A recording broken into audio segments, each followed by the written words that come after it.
நன்மையும் செல்வமும் நாளும் நல்குமே, திண்மையும் பாபமும் சிதைந்து தேயுமே, ஜன்மமும் மரணமும் இன்றி தீருமே, இம்மையே ராமா என்று 2 எழுத்தினாள் என்று கம்பநாடார் உருகி உருகி பாடிய ராமபிரான் கோவிலில்தான் நாம் இருக்கின்றோம். தென்னிந்தியாவில் ராமரின் கோவில்கள் என்பது மிக குறைவு என்று சொல்வார்கள். ஆனால் உண்மையில் அப்படி இல்லை. ஏகப்பட்ட கோவில்கள் ராமனுக்கு என்றே இருக்கின்றது. அப்பேற்பட்ட மதுராந்தகம் ஏரி காத்த ராமர் சன்னதியில்தான் நாம் இருந்து கொண்டிருக்கின்றோம். மிக புராதனமான கோவில், பல்லவர் காலத்தில் ஆரம்பிக்கப்பட்ட கோவில். சோழர்கள் தொடர்ந்து இதற்கான திருப்பணிகளை செய்திருக்கின்றார்கள். அந்த கோவிலில் நாம் இன்று ராமபிரானையும் சீதா பிராட்டியையும் லக்ஷ்மணரையும் சேவிப்பதற்காக இங்கே வந்திருக்கின்றோம். வாருங்கள், என்னோடு நீங்களும் ஏரிக்காத்த ராமர் கோவிலுக்குள் செல்லலாம்.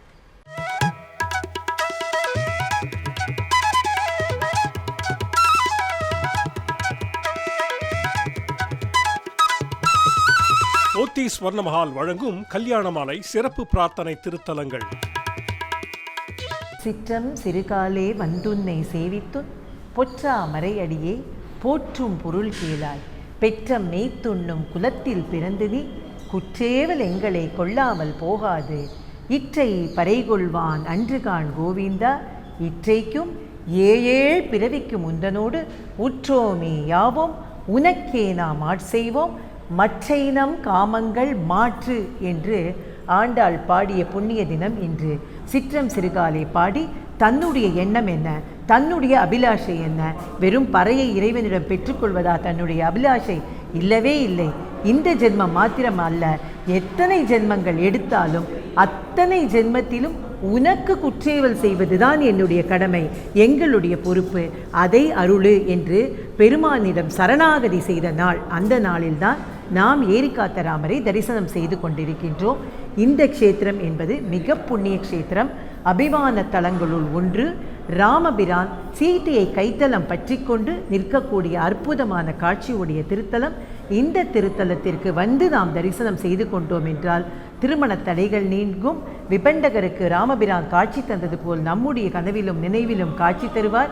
ஏரிக்காத்த ராமனாக வந்து அருளிய அந்த எம்பெருமான் நம்முடைய வாழ்வின் கஷ்டங்களை எல்லாம் தீர்க்கக்கூடிய பெருமானாக அருள்பாலிக்கக்கூடியவர். அப்பேற்பட்ட ஒரு புண்ணிய பூமியில் ஒரு புண்ணிய நாளில் நின்று கொண்டுதான் நாம் பேசிக்கொண்டிருக்கின்றோம். நம்ம சதசே இந்த க்ஷேத்திரம் மதுராந்தக க்ஷேத்திரம். வகுள அரண்யம்னு இந்த ஊருக்கு பேர். வகுளம்னா மகிழ மரங்கள் அடர்ந்த வனம், காடாயிருந்த இடத்துல விபாண்டகர்னு ஒரு மகரிஷி இந்த ஊரில் தபஸ் பண்ணிட்டு இருக்கார். பெருமாள் ராமன் சீதையை தேடின்னு வரச்சே இந்த ஊரில் இறங்கி முதல்ல வந்து தங்கி அந்த அவர் முனிவர் ஆராய்ச்ச பெருமாளை பூஜை பண்ணிவிட்டு அதுக்கப்புறம் தெற்கு பக்கம் போனால் தாயார் கிடைப்பான்னு சொல்லி அவர் முனிவர் சொல்ல தெற்கு பக்கம் கிளம்பி போகிறார் அந்த ராமனும் லக்ஷ்மணரும். அப்போ திரும்பி நேராக லங்கா போயிட்டு திரும்பி லங்கையிலேருந்து சீதையை மீட்டின்னு வரச்சே இந்த ஊரில் பெருமாள் 3 பேரும் புஷ்ப விமானத்தோடு இறங்குறா. ராமர், சீதா, லக்ஷ்மணர் 3 பேரும் அப்படி புஷ்ப விமானத்தோடு இறங்கிச்சு. இந்த க்ஷேத்திரத்தில் ஆண்டாள் நாச்சியார் சொன்னபடி கைத்தலம் பற்ற கணாக்கண்டேன் தோழினான்னு மூலவரிலே 2 பேரும் கையை பிடிச்சின்னு இறங்கி சுவாமி 2 பேரும் பாணிக்கிரண கோலத்தில் இந்த ஊரில் தான் இந்த சேவை. கல்யாணராமர் சீதையா பெருமாள் காட்சி கொடுக்குறார். சினத்தினால் தென்னிலங்கை கோமானை செற்ற மனத்துக்கிணியான்னு ஆண்டாள் மங்களாசாசனப்படி ராமநவமி உற்சவம் 10 நாள் உற்சவம் இந்த ஆண்டாள் சந்தியில் பெருமாள் ஏழி 10 நாள் உற்சவம் அங்கே தான் நடத்துகிறார். விசேஷம் இந்த க்ஷேத்திரத்தில் ராமானுஜருக்கு சுமார் 1000 வருஷத்துக்கு முன்னாடி அவருடைய ஆச்சாரியனான பெரிய நம்பிகள் அவருக்கு இந்த ஊரில் வந்து ராமானுஜருக்கு பஞ்சசம்ஸ்காரம் என்று சொல்லும்படியான 5 விதமான சடங்குகளை இந்த ஊரில் பண்ணி வச்சு அவருக்கு தீட்சை, ராமானுஜனுக்கு தீட்சை பண்ணி வச்சு உடையவருக்கு தாசநாமம் ராமானுஜன் பேர் வச்சு அனுப்புறதுனால இந்த ஊரில் விசேஷம். ராமானுஜரை காப்பாற்றி கொடுத்தனால துவயம் விளைந்த க்ஷேத்திரம் அப்படின்னு இந்த ஊருக்கு ஒரு பேர். தட்சிண அயோத்தியான்னு இந்த ஊரை சொல்லுவாள். 3வது பெரும் வெள்ளம் ஏற்பட்டு பின்பக்கம் பெரிய ஏரி இருக்குது. அந்த ஏரியை பெருமாள் வெள்ளத்துலேருந்து வெள்ளக்கார கலெக்டர் லியோனல் பிளேஸ் பிரார்த்திக்க அவருக்கு பெருமாள் காட்சி கொடுத்து ஊரையும் ஏரியும் காப்பாற்றி கொடுத்தாராம். ஓ காட் லேக் சேவர்னு சொல்லி அவர் அதுக்கு பிரதிபாரமாக தாயார் சந்தியை கட்டி கொடுத்து இந்த தர்மம் கும்மினி சாகர் கலெக்டர் லியோனல் பிளேஸ் துறை சார்ந்துன்னு கல்வெட்டு போட்டிருக்கார். எதிர்க்க குளம் புஷ்கரிணி இருக்குது. அவருக்கு ஸ்ரீராம தீர்த்தம்னு இந்த க்ஷேத்திரம். விமானம் புஷ்ப விமானம் இந்த க்ஷேத்திரம். இந்த ஏரியை பற்றி தான் நம்ம பட்டாச்சாரியார் சொன்னார். இதுதான் இந்த மதுராந்தகத்தின் ஏரி. செங்கல்பட்டு மாவட்டமே ஏரிகளால் நிறைஞ்சதுன்னு நமக்கு தெரியும். இந்த மதுராந்தகம் ஏரி குறிப்பாக மழைக்காலத்தில் நாம் இப்போ வந்து பார்த்தாலே அப்படியே ததும்பி அந்த பிரிம் வரைக்கும் அந்த தண்ணி இருக்குன்னு சொல்லுவாங்கள்ல, அப்படி தாங்க இருக்கும். அந்த மாதிரியான சூழலில் தான் இந்த இடத்துல நீங்கள் ஒரு காட்சியை உருவகப்படுத்தி பாருங்கள். அந்த கர்னல் வருகிறார், அதாவது இங்கே உடப்பு ஏற்பட்டுருமோ, இந்த மக்களை நான் காப்பாற்றாமல் போயிடுவேணுங்கிற ஒரு பயத்தோடு வரும் பொழுது ஒரு மின்னல் ஒளிப்பட்டு வில் அம்பு ஏந்திய 2 இளைஞர்கள் இங்கே நடந்து வருவதையும் இந்த ஏரியை பாதுகாப்பதற்காக அவர் வருவதையும் அவர் மின்னல் வெளிச்சத்தில் பார்க்கிறார். கேட்கும்போதே நமக்கு சிலிர்ப்பாக இருக்குல்ல. அதை பார்த்த உடனே அவர் நினைக்கிறார், இவர்களின் நம்பிக்கை உண்மையானது, அந்த கடவுள் அந்த ராமன் தான் இவர்களை காப்பாற்றுகின்றான் என்று உடனடியாக முடிவெடுத்து அவர் இந்த கோவிலின் திருப்பணி செய்தார் என்பது இந்த கல்வெட்டுகளில் இருக்கின்றது. இந்த க்ஷேத்திரத்தில் என்ன விசேஷம்னா, வருடந்தோறும் ஆவணி மாதம் சுக்லபக்ஷ பஞ்சமி அன்று, சொல்லணும்னா வந்து விநாயகர் சதுர்த்திக்கு மறுநாள் இந்த உற்சவம் இங்கே வருஷா வருஷம் நடக்கும். காத்தால பாஷ்யகார் அவருடைய ஆச்சாரியரான பெரிய நம்பிகள் இருவரும் இங்கிருந்து கிளம்பி ராமானுஜர் ஏரி என்றுதான் இந்த மதுராந்தகம் ஏரிக்கு பேர். அதுக்கப்புறம் மதுராந்தகம் ஏரின்னு மாறித்து ராமானுஜர் படித்துறை அப்படின்னு இப்போ கூட அங்கே கல்வெட்டில் இருக்கும். அந்த ஏரிக்கு சென்று அங்கே வந்து அவகரஸ்தானம்ன்ற மாதிரி தீர்த்தமாடி அங்கிருந்து இங்கே வந்து பெருமாள் மங்களாசாசனம்லாம் ஆகி கோவிலுக்கு ஆண்டாள்புரத்தில் பின்புறம் உள்ள 4 கால் மண்டபத்தில் அங்கே இந்த பஞ்சசம்ஸ்கார உற்சவமானது விசேஷமாக இன்றளவும் நடைபெற்று கொண்டிருக்கிறது. உற்சவர் கோதண்டராமர் இந்த ஊரில் பிரம்மோற்சவம் ஆணி மாதம், அதில் 7ஆம் நாள் உற்சவமும் ஸ்ரீராணி உற்சவம் பங்குனி மாதம் வரும். வருஷத்தில் 2 புறப்பாடும். மாதம் ஜென்ம நட்சத்திரம் புனர்வசு அன்னைக்கு வெளியில் திருமஞ்சனாகி பெருமாள் ஏகாந்தமாக ரொம்ப அலங்காரத்தில் இருப்பார். விசேஷம் இந்த ஊரில் ராமர் எப்படி இந்த ஊர் க்ஷேத்ராயுதன் கருணாகரன்னு பேர். இந்த க்ஷேத்திர வகுலாரண்யர்னு இந்த ஊர்க்காரர், அவருக்கு தான் பிரம்மோற்சவம், ரதோத்சவம், தெப்போத்சவம், தீபோத்சவம் எல்லாம் அவர் தான் நடத்திக்கிறார். இந்த கருணாகர சுவாமி பிரார்த்தனை திருமஞ்சனம், வருஷத்தில் 2 கல்யாண உற்சவம், ஆண்டாளோட ஆடிப்பூர உற்சவம், போகி கல்யாண உற்சவம், தாயாரோட பங்குனி உத்திர கல்யாண உற்சவம், அதுமாதிரி விசேஷமாக நடத்திக்கிறார். ஆஞ்சநேயர் இங்கே வரல, ராமர் வரத்துக்கு முன்னாடியே வந்துட்டு போனதுனால வெளியில் இருக்கார் சன்னதி. குளத்தங்கரில் அவர் கையை கூப்பிட்டு அஞ்சலி அஸ்தத்தோடு பெருமாளை தியானம் பண்ணி வெளியில் இருக்கார். விசேஷமாக காட்சி கொடுத்து பக்தாளுடைய பிரார்த்தனையெல்லாம் பூர்த்தி பண்ணி கொடுக்குற ஆஞ்சநேய சுவாமி வெளியில் இருக்கார். எல்லா தோட்டத்திலையும் பூக்கள் பூக்கிறது, ஆனால் இந்த மாதிரியான திருத்தலங்களில் இருப்பது நந்தவனமாக மாறிவிடுகின்றது. அங்கே பூக்கும் பூக்கள் இறைவனுக்கு சமர்ப்பணமாகின்றது, அது புஷ்பமாக மாறுகின்றது. அந்த புஷ்பம்தான் இறைவனினுடைய கைங்கரியத்திற்கு திருப்பதி பெருமாளுக்கு சொல்லுவாங்க. அந்த திருப்பதி மலையில் இருக்கும் எந்த பூவாக இருந்தாலும் அந்த பெருமாளுக்கு தான் அப்படின்னு சொல்லுவாங்க. அது மாதிரி தான் இந்த நந்தவனத்தில் இருக்கும் எந்த புஷ்பமாக இருந்தாலும் அது அந்த ஸ்ரீராமபிரானுக்கும் அந்த ஜனகவல்லி தாயாருக்குமானது.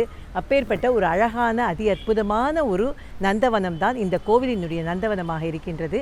இது 4 யுகங்களாக இருக்கக்கூடிய பெருமாள்.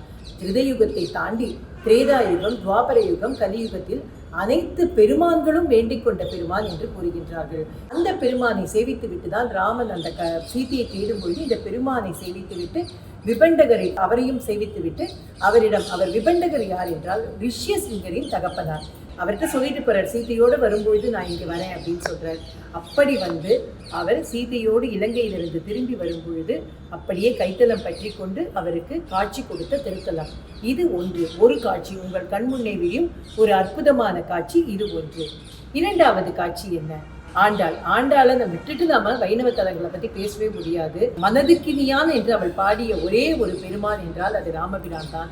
அது தோளுக்கினியானாக இருக்கலாம், கண்ணுக்கினியானாக இருக்கலாம், ஆனால் மனதுக்கினியான் என்றால் அது ராமபிரான் தான். அப்பேற்பட்ட ராமனை மங்களாசாசனம் செய்த ஆண்டாள் இங்கே பூமாதேவியாக ஆண்டாளாக வீற்றிருக்கின்றார். அந்த ஆண்டாளை நாம் காட்சிப்படுத்திக் கொள்ளலாம். 3வதாக மிக மிக முக்கியமான ஒரு விஷயம் என்ன என்றால், ராமானுஜர் 1000 ஆண்டுகளுக்கு முன்பு வைணவத்தை மீட்டெடுத்த அந்த பெருமான் அவர் காஞ்சிபுரத்திலிருந்து கிளம்பி பெரிய நம்பி அவர்களிடம் தீட்சை பெறுவதற்காக அவரிடம் பஞ்சசம்ஸ்காரம் செய்து கொள்வதற்காக அவர் இங்கிருந்து காஞ்சிபுரத்திலிருந்து கிளம்பி ஸ்ரீரங்கம் செல்கின்றார். அதே நேரத்தில் குருவை தேடிக்கொண்டு சிஷ்யன் செல்வதுங்கிறது எப்பவும் உள்ளதுதான். ஆனால் சிஷ்யனை தேடிக்கொண்டு பெரிய நம்பி அவர்கள் காஞ்சிபுரம் வருகின்றார். அவர்கள் இருவரும் சந்தித்துக் கொண்ட இடம் இந்த மதுராந்தகம். அவருக்கான பஞ்சசம்ஸ்காரம் நடைபெற்ற புண்ணிய திருத்தலம் இந்த இடம். உடனே அந்த காட்சியை நீங்கள் 1000 ஆண்டுகளுக்கு முன்பு நடைபெற்ற காட்சியை உங்கள் கண்முன்னே கொண்டு வாருங்கள். அதை தாண்டி 300 ஆண்டுகளுக்கு முன் இங்கே ஏற்பட்ட வெள்ளத்தை பற்றி நாம் எல்லாருமே பேசியிருக்கோம். அந்த கருணாகர பெருமானினுடைய கோவிலானது ஏரி காத்த ராமன் கோவிலாக மாறிய அந்த உன்னதமான தருணம் தான் அது. அப்பேற்பட்ட அந்த பெரு வெள்ளத்தை அந்த ராமனும் லக்ஷ்மணனுமாக நின்று கொண்டு என்னுடைய மக்களுக்கு நாங்கள் தான் காவல் தெய்வம் என்று அந்த ஏரியின் முன்னே நின்று கொண்டு கையில் வில்லும் அம்புமாக நின்று கொண்டு இந்த ஏரியை காப்பாற்றி கொடுக்க வெள்ளைக்கார துரையே, ஆஹா இவர்கள் அல்ல, இது கடவுள்னா வந்து காப்பாற்றிருக்கார் அப்படிங்கிற அந்த நம்பிக்கையோடு அவர் ஜனகவதி தாயாரின் சந்நிதியை கட்டி கொடுத்தார் என்பது சமீபத்தில் நடந்த கதை. அப்படியாக ஒவ்வொரு காட்சியும் இந்த கோவிலில் நாம் வரும்பொழுது இத்தனை காட்சிகள் நம் கண்முன்னே விரிகின்றது. நான் இந்த கதையெல்லாம் சொல்றதுக்கு என்ன காரணம்னா, நீங்கள் கோவிலுக்கு வரும் முன்னையே இந்த கோவிலினுடைய இந்த கதைகளை எல்லாம் தெரிந்து கொண்டு உள்ள நீங்க அந்த கோபுரத்துல காலடி எடுத்து வைப்பதில் இருந்து உங்களுக்கு அந்த உணர்வு ஏற்பட்டால் நாம் அந்த கோவிலோடு சேர்ந்து பயணிக்க முடியும். எத்தனையோ 1000 ஆண்டுகளுக்கு முன்பு சென்று இந்த கோவில், இந்த புண்ணிய பூமியில் என்னென்ன நடைபெற்றது என்பதை நாம் தரிசிக்க முடியும். அதற்காகத்தான் இந்த நிகழ்வு. குறிப்பாக கல்யாண மாலைக்கு இது என்ன முக்கியமான சிறப்பு அம்சம் என்றால், இங்கே சீதையும் ராமனுமாக கைத்தலம் பற்றி கொண்டிருக்கின்றார்கள். எல்லா திருத்தலத்திலும் நாம் பார்த்தால் பட்டாபிஷேக ராமனாக தான் இருப்பார். சீதை ஒரு புறம், லக்ஷ்மணன் ஒரு புறம், ஆஞ்சநேயர் கீழே அமர்ந்த கோலத்தில் இப்படி பட்டாபிஷேக ராமனாக தான் அவர் காட்சி தருவார். இங்கேதான் திருமண கோலத்தில் கைத்தலம் பற்றி கொண்டு காட்சி தருகின்றார். எனவே கல்யாண மாலைக்கும் இது மிக மிக முக்கியமான திருத்தலம். இந்த திருத்தலத்திற்கு என்ன பிரார்த்தனை இருந்தாலும், பிரார்த்தனையே இல்லை என்றாலும் ஒரு அற்புதமான திருத்தலம் இது. இந்த திருத்தலை சித்தை சேவிக்க அனைவரும் வாருங்கள். நன்றி, வணக்கம். போத்தீஸ் ஸ்வர்ண மஹால் வழங்கும் கல்யாண மாலை சிறப்பு பிரார்த்தனை திருத்தலங்கள்.